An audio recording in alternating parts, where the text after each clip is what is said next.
Dila'ya Ela diyorsan Ekin de aynı şey söylüyor çünkü. Gitti o zaman Ekin'e yanlışlıkla.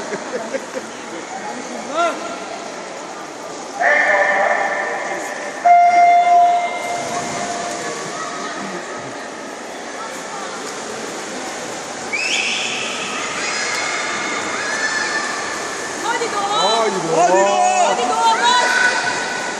Bas kızım.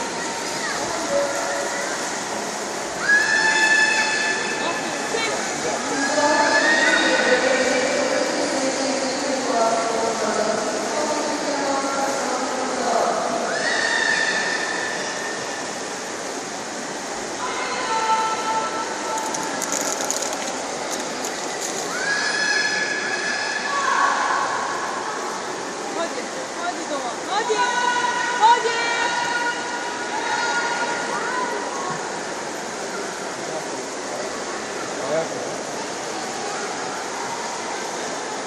Ayak. Hadi kızım. Ayak. Ayak Doğa ayak.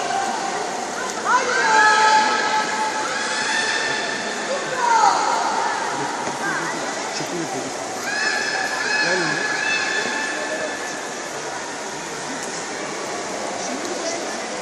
Şimdi başlayacağız.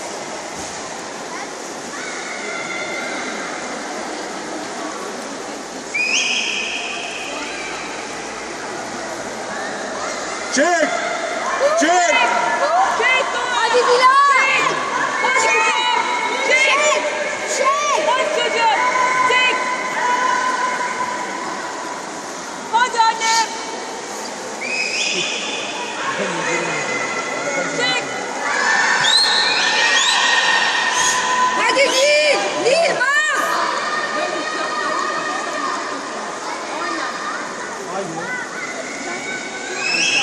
İyi geçecek.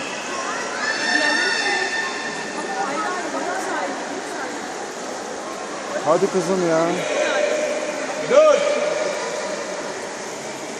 Hadi Doğa. Hadi. Haydi bas. Hadi kızım.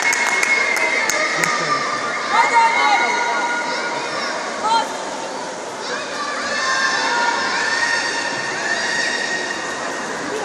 Hadi. Haydi Doğa. Hadi. Bas. Hadi Dila. 32 33. Hadi anne. Çıkır. Tamam bravo Doğa. Bravo. Bravo. Hadi Dila. Hadi Dila. Hadi Dila.